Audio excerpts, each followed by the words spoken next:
존경하고 사랑하는 우리 구독자 여러분 반갑습니다. 여러분의 천만 라디오 트레자입니다. 또 아침 6시 참 시간 빨리 갑니다. 새벽 벌써 이렇게 돌아왔는데 뭐 눈 잠깐 부셨는데 그냥 금세 그냥 새벽이 돌아와요. 이게 숙면을 취하는데 이게 숙면 취하는 게 참 쉽지가 않은 것 같습니다. 일찍 자고 일찍 일어나는 습관을 가지는데 매번 늦게 자고 일찍 일어나니까 그런 것 같아요. 여러분들도 꼭 일찍 주무시고 일찍 일어나십시오. 일찍 주무시고 일찍 주무시지 않다 보니까 점점 피곤해지는 것 같습니다. 하여튼 피로를 물리치고 이겨내고 오늘도 재미있고 즐거운 일이 가득하길 바라면서 또 전회장이 또 재미있는 이야기를 할게요. 이 사람관계 손절이야 손절. 우리 손절을 한다. 주식도 손절하고 인간관계도 손절한다는데 이 손절을 제대로 해본 우리 왕언니들의 인생 조언. 왕언니. 왕언니가 누구야 도대체. 하여튼 그런 인생 조언이 있어서 한번 여러분들께 짧게나마 한번 들려드리도록 할게요. 한 예능 프로그램에서 방청객이 아주 무척이나 진지한 표정으로 연예인 김숙이라고 있어요. 김숙. 김숙한테 이렇게 물어봤습니다. 친구를 손절해도 되나요? 웃기지 않습니까? 친구를 손절해도 되나요? 그러자 김숙은 단호한 표정으로 이렇게 대답을 해요. 친구들과 사이좋게 지내라? 저는 이거 진짜 잘못된 말인 것 같아요. 세계 인구가 80억인데 굳이 왜 그래야 합니까? 80억인데 왜 그래야 하냐? 세상에는 닮아가고 싶은 네 사람이 분명히 있고 자기에게 안 맞는 사람도 있어요. 자기에게 안 맞는 사람에게 진지하게 절연하는 것을 추천합니다. 절연하는 것을 추천합니다. 아주 쇼킹하네요.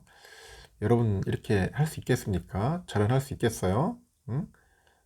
말이 쉽지 이게 쉽지가 않아요. 여러분 절연하는 걸 추천한다. 다들 뭐 쫄아가지고 오다는데 하여튼 그래요. 좋은 사람에게 최선을 다하기에도 인생은 짧습니다. 세상에 좋은 사람 많은데 굳이 안 맞는 친구랑 사이좋게 지낼 필요 없어요. 어릴 때 우리들은 그 부모님이나 그 어른들로부터 친구와 사이좋게 지내라는 말을 듣고 자랍니다. 물론 그 말이 틀린 말은 아니에요. 아닌데 단 그 친구 또한 나를 소중하게 여겨야 한다는 거죠. 그래서 진정한 친구는 뭐냐? 일방적인 관계가 아니라 서로를 돌봐주고 아끼는 관계여야 합니다. 돌봐주고 아껴줘야 하는 관계다. 같은 동네에 산다는 이유로, 같은 학교에 다녔다는 이유로, 뭐 불편한 친구 관계를 유지하는 것은 인생을 낭비하는 것과 같다. 인생을 낭비하는 것 같다. 나에게 좋은 사람, 나를 아껴주는 사람과 시간을 함께 보내고 즐거움을 같이 누리는 것만으로도 인생은 짧습니다. 아니다 싶은 사람 때문에 고민하고 괴로워하는 일은 이제 떠나보내도록 합시다. 알겠죠? 아주 좋은 명언인 것 같습니다. 그리고 또 삼성전자 이야기를 한번 또 신나게 할 테니까 여러분들은 그냥 편안하게 들어주시면 됩니다. 제가 아침에 짤막짤막한 이야기 하는 것들 잘 귀담아 듣고 뭐 완벽하게 못하더라도 하나씩 하나씩 실천하면은 좋은 일들이 있을 거예요. 요즘 보니까 그 구글의 참전으로 스마트폰에 그 어깨 차세대 먹거리로 부상하는 폴더블 그 스마트폰 시장 경쟁이 한층 현재 치열해지고 있다. 치열해질 것으로 보인다. 그런 이야기들이 있는데 이 폴더블 시장을 선점한 삼성전자가 중국 업체에 이어서 구글과 애플의 도전을 현재 받아야 하는 상황이다. 그런 이야기도 있습니다. 구글은 내달에 그 열릴 연례 개발자 회의 구글 I/O에서 첫 폴더블 폰 픽셀 폴드를 공개한 후에 6월 중으로 출시할 예정이라고 하네요. 그간의 그 운영체제 등 소프트웨어 중점을 맞춰온 구글이 여러 종의 스마트폰을 출시해 왔는데 이게 본격적으로 하드웨어 시장에 뛰어든 적은 없었습니다.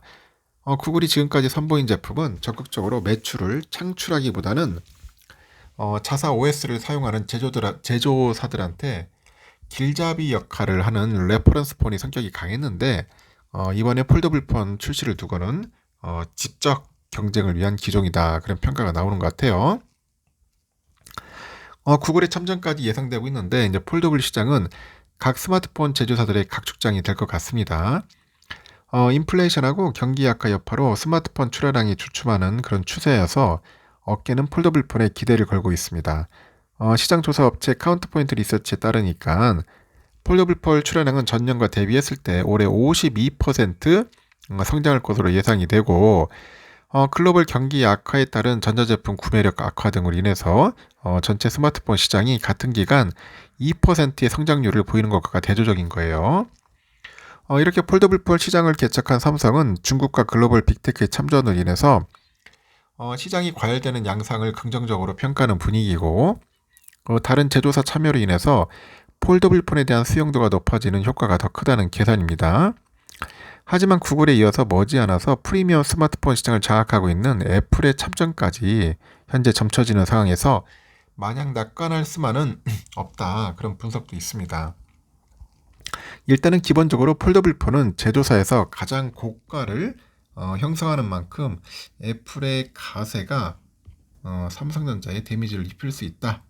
전체 시장에 비해서 폴더블 폰 그런 비중이 여전히 낮은 수준이어서 그 분위기가 한순식간에 바뀔 수 있다고 말을 하던데 시장 조사 업체에 보니까 삼성전자의 폴더블 폰 점유율은 여전히 80%를 기록하고 있는데요. 지난해죠. 지난해 4분기 시장 점유율은 86%를 기록했던 전분기 대비 소폭 하락을 했다고 하네요. 그러니까 4분기가 83%니까 96%였던 지난해 동기 대비 한 13%포인트 뭐 하락을 했다. 그런 이야기를 하는 것 같습니다. 어쩔 수 없어요. 좀 줄어들 수밖에 없죠. 문제는 중국의 제조사들의 추격도 거셉니다. 애플에 비해서 상대적으로 충성 이용자층이 옅은 삼성은 중국의 제조사하고 직접적인 경쟁 전선에 더 많이 노출돼 있다고 하는데 20일 출시가 예상되는 비보의 폴더블 폰 신제품이죠. 비보 X 폴드 2, 비보 X 플립. 이 공개된 영상을 보니까 이 디스플레이가 잡히는 주름이 육안상으로 크게 개선됐고요. 오포가 앞서서 지난 2일 그 모바일 월드 콩그레스에서 선보인 파인드 N2 플립은 삼성전자 제품보다 일부 그 외부의 디스플레이가 더 커지고 스마트폰을 접었을 때 그 벌어지는 틈도 더 일정하게 접었다. 뭐 그런 이야기를 하는 것 같아요. 그래서 요즘 세종대 교수가 그래요. 폴더블 폰 시장은 아직 블루오션이기 때문에 구글이 안드로이드의 OS와의 그 시너지를 앞세운다면은 충분히 파급력을 발휘할 수 있을 것이다. 그런 이야기도 하고 있고 시장 선점 효과를 누려온 삼성은 브랜드 전략을 점검하는 동시에 고객 충성도를 높이는데 집중해야 하지 않겠냐? 뭐 그런 이야기를 하는 것 같습니다. 당연히 집중해야죠. 집중을 해야 합니다. 대충 하다가는 그냥 박살납니다. 요즘은 어설프면 안 돼요.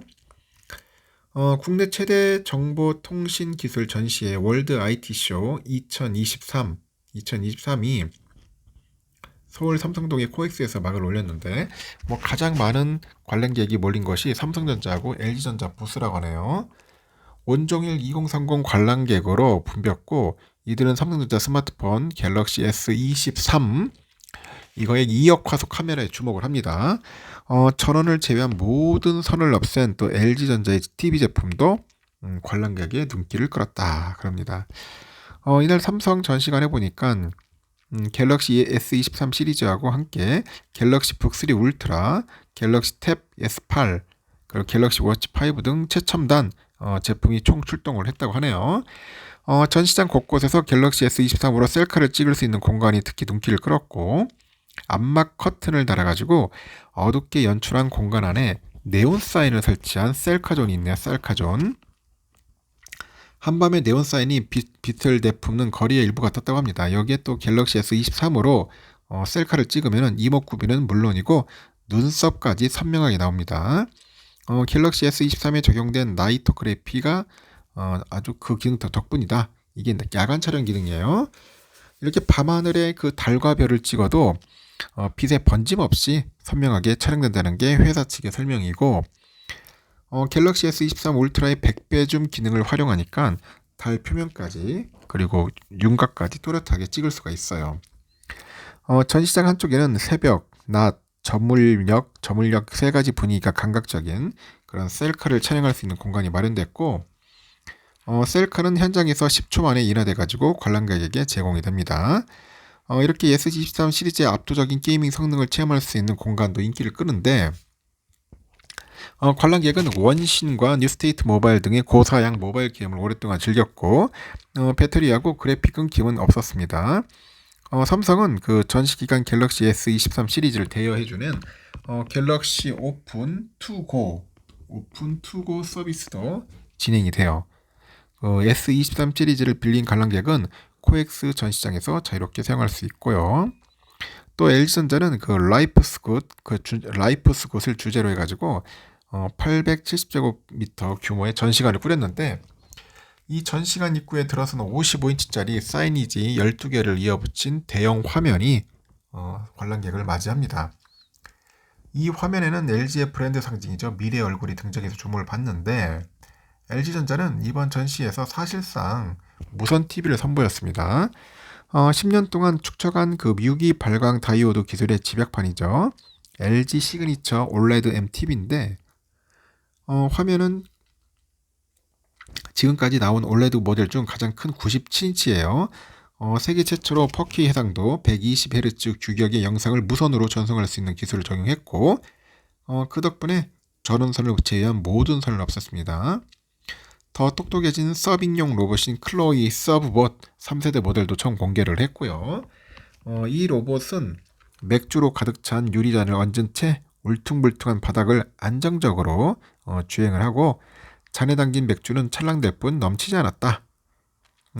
6개 바퀴에 독립적으로 부착된 서스펜션으로 흔들림을 최소화한 결과라고 하는 것 같습니다. 그리고 혁신적인 생활가전도 눈길을 끌고, LG전자는 실내에서 자전거를 타는 듯한 몰입감을 주는 홈 트레이닝 제품인 닉사이클을 이날 국내에서 처음 공개했고요. 이 제품 화면에는 스위스 트레몰레를 비롯해가지고 유명 사이클 코스를 제대로 제하는 영상이 나오는 것 같습니다. 수면을 돕는 브리즈, 신발 관리기, LG 스타일러 슈케어도 선보인 것 같아요. 올해로 15회째를 맞은 월드 IT쇼는 21일까지 이어집니다. 9개 국가에서 465개 기업이 참가를 했네요. 기회 되시는 분들은 한번 가보시길 바래요. 그리고요, 아주 또 흥미로운 이야기들이 또 있습니다. 미국에서 이제 애플 통장발 금융업 지각 변동이 예고된다는데, 애플 통장발 특이하죠. 국내에 미치는 영향에도 관심이 쏠리고 있고요. 한국에서는 IT 기업인 네이버가 비슷한 상품을 내놓았는데, 사실상 허가제로 손발이 묶인 탓에 경쟁이 어렵다, 그런 지적입니다. 애플의 경쟁 기업인 삼성전자가 이른바 삼성 통장을 내놓는 것도 쉽지 않을 거로 예상되죠. 네이버 파이낸셜이 지난해 11월 하나은행하고 함께 출시된 네이버페이 머니 하나통장은 애플 통장과 유사한데, 애플은 애플 카드를 쓰면은 결제액의 한 1에서 3%를 캐시백으로 돌려주는데, 이번에 그 애플 통장이 출시되면서 캐시백이 통장에 자동으로 입금이 되는 거예요, 보니까. 네이버 통장은 은행 계좌의 잔고로 네이버페이 결제가 가능한 상품입니다. 저도 쓰고 있는데 상당히 편리하더라고요. 결제액에 한 최대 3%가 포인트로 쌓여요. 최대 연 4%의 금리 혜택도 있더라고요. 네이버 파이낸셜은 애플이 골드만삭스랑 제휴한 것처럼 하나은행하고 제휴를 했습니다.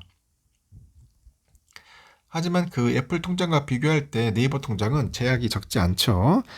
네이버 통장은 금융위원회 혁신 금융서비스 대상이기 때문에 현재 금융소비자보호법상 예적금 통장을 판매 중개하기 위해서는 금융위에 등록하게 되어 있어요. 금융당국은 그러나 그 계좌 소개나 안내 등은 은행 본질적 업무를 포함해서 위탁이 불가능한 것으로 볼 여지가 있다. 은행 외의 기업의 예적금 상품 판매 중개를 허용하지 않고 있습니다. 하여튼 우리나라 제한이 많아, 제약이. 지난해 11월에 금융위는 네이버 통장을 한시적으로 허가하면서 네이버 파이낸셜이 이용자에게 하나은행 제휴 계좌를 소개 안내할 수 있도록 관련 규제에 대한 특례를 부여했다고 밝혔습니다. 특례이다 보니까 사업을 확대할 때 일일이 금융위에 그 허가가 필요한 거예요. 허락이 필요한 거죠. 네이버 통장은 현재 최대 50만 자까지만 개설이 가능해요. 50만 자. 또 금융위기 재허가가 없다면은 내년 11월 2일 서비스가 끝나요. 이게 뭔 짓인지 모르겠어. 현재 네이버 통장은 49만 2천 개 계좌가 개설됐다고 하는데 네이버 파이낸셜하고 하나은행 측은 신설할 수 있는 계좌 수를 더 늘려달라 당국에 요청할 생각이라고 합니다. 네이버 이외에 다른 기업이 네이버 통장과 같은 비슷한 상품을 내놓기 위해서도 일일이 허가받아야 돼. 그럼 네이버 역시 다른 금융기관과 협업을 하려고 해도 또 다른 별도 허가가 필요한 거죠. 그 애플의 경쟁자인 삼성전자가 애플처럼 단독으로 삼성 통장을 선보이기도 어려울 것이죠. 원칙적으로 이 네이버 통장과 마찬가지로 혁신금융 서비스 대상으로 지정돼야 합니다. 하지만 업계에서는 은행과 산업을 분리한다는 그 은산분리 원칙 훼손 논란이 벌어질 수 있다고 예상을 하죠. 현재 삼성페이로 네이버페이 내 카드 결제는 가능한데 네이버페이에 연결된 통장 잔고로는 결제가 불가능하다. 이건 참 골 때립니다. 이런 이유로 애플 통장의 국내 출시도 상당 기간 걸릴 것 같아요. 금융당국에서 그럽니다. 현재로서는 혁신금융서비스 심사가 필요하다. 업계 관계자는 미국뿐 아니라 영국, 일본 등 선진국은 관련 제도가 이미 정비돼 있다. 한국은 2년마다 감독기관의 허락을 받는 방식으로 사업을 연명해야 한다고 꼬집습니다. 아유, 진짜 보면은 막 규제는 쓸데없는 거 많이 해가지고 난립니다. 참 이러니 대한민국 뭐 제대로 되는 게 없어요. 보면은 좀 혁신스러울 땐 혁신스럽게 해줘야지. 지금 전 세계적으로 지금 저렇게 하고 있다는데 우리 너무 좀 뒤처지는 게 아닌가 하는 생각이 듭니다. 좀 깝깝해요. 깝깝해. 하는 거 보면은 참 화가 날 수밖에 없습니다. 어떤 때는 간혹 보면은 막 짜증도 나고 하는데 현재 유럽연합이 이제 EU 반도체법 최종안을 확정을 했어요. 그래서 미국과 중국 등 주요국들이 반도체 산업 주도권을 놓고 좀 버리고 있는데 결국 이게 칩워 반도체 전쟁이라죠. 칩워. 이번 법안이 당장 유럽 투자 계획이 없는 삼성과 하이닉스 등 우리 국내 반도체 기업에는 미칠 그 직접적인 영향은 없을 것으로 엮기는 보고 있어요. 다만 장기적으로 글로벌 반도체 업계의 경쟁을 심화시킬 가능성이 높고 있습니다. 높아지고 국내 반도체 기업들의 중장기 그 유럽 투자 고심이 깊어질 전망이고요. 앞서서 삼성전자의 라이벌인 인텔하고 TSMC는 유럽 진출을 공식화했고 신공장 건설에 나섰습니다. EU 집행위원회는 18일 날 430억 유로 규모의 보조금하고 투자를 통해서 전 세계 반도체 생산 시장 점유율을 기존 9%에서 20%로 확대한다는 내용을 골자로 해가지고 EU 반도체법이 3자 협의를 통과했다고 합니다. 유럽 지역은 반도체 생산 능력은 부족한데 그 대신 EUV 노광 장비를 독점 생산을 해가지고 슈퍼홀로 불리는 네덜란드 ASML을 비롯해서 반도체 장비 분야에서 독보적인 경쟁력을 지니고 있고 또 유럽은 독일을 비롯해서 자동차 강국들이 위치에 자동량 반도체 수요가 높은 지역입니다. 이 때문에 반도체 빅3인 TSMC, 인텔, 삼성 중에 인텔이 가장 먼저 유럽 지역 투자 계획을 밝혔고요. 인텔은 지난 3월 유럽에 10년 동안 800억 유로를 투자하겠다고 발표했어요. 독일의 그 마그데부르크 공장 건설 계획을 공개를 했고 파운드리 채광자인 TSMC도 독일 공장 건설이 기정사실화되는 분위기입니다. 대만 디지타임스도 TSMC의 정통한 업계 관계자의 말을 인용하니까 TSMC가 올 여름이죠. 독일 드레스덴 공장 건설과 관련해서 최종 결정을 발표할 것이다 보도를 합니다. 다른 대만 매체들도 TSMC하고 드레스덴 주 정부 간의 논의가 막바지 단계에 이르고 있다고 하는데 각종 금융과 세제, 노동 혜택을 받게 될 것이라 내다보고 있고 드레스덴은 독일 인피니언하고 세계 최대 자동차 부품업체 보쉬의 거점입니다. 이 때문에 TSMC의 드레스덴 공장은 차량용 반도체 생산에 집중할 것이라는 전망이 나오고 있는 것 같아요. EU 차원의 각종 보조금 혜택에도 삼성과 하이닉스가 유럽의 생산 기지를 마련할 가능성은 낮다는 게 전문가의 의견인데 이 반도체 산업 특성상 소비 지역과 생산 지역이 일치했을 때 이점이 없어요. EU가 세제 혜택 등을 내놓았는데 삼성이 경우 300조 원의 국내 투자를 발표한 상황이라서 당분간은 미국 이외에 해외 공장을 추가로 건설할 여력은 없을 거라고 봅니다. 국내 반도체 업체들의 주력 제품은 메모리 반도체, 선단 공정이죠. 유럽 지역의 반도체 생태계와 시너지를 낼 수 있는 부분이 적고, 다만 향후 그 차량용 반도체 생태계의 성장 속도와 관련 기업들의 다양화 등은 눈여겨봐야 하지 않겠냐 이야기합니다. 이 반도체 생산 시설로서 유럽 지역의 매력도가 떨어진다는 지적도 있고, 반도체 공정을 위해서는 숙련된 인적 자원들이 필요한데 유럽에는 그런 인재가 부족하다는 거죠. 그리고 이후 반도체법의 세부 사항이 발표되지 않은 상황에서 이 보조금에 효력되지 말아야 한다는 의견도 있어요. 미국의 반도체 지원법도 처음에는 527억 달러의 재정 지원 등이 담겨 있어서 업계가 환영을 했는데 점점 기업에 대한 기밀 정보 요청, 초과 이득 환수, 중국 등 비우호국에서의 사업 제한 등이 구체화되다 보니 국내 기업들이 아주 난처해진 것을 잊으면 안 된다. 그런 겁니다. 하여튼 골 때리는 일들이 또 발생할 수 있다는 거죠. 일단은 여기까지 하겠습니다. 여러분 좋은 하루 보내시고 다음 시간에도 또 여러분들께 삼성의 이야기를 전달하도록 하겠습니다. 좋은 하루 보내십시오.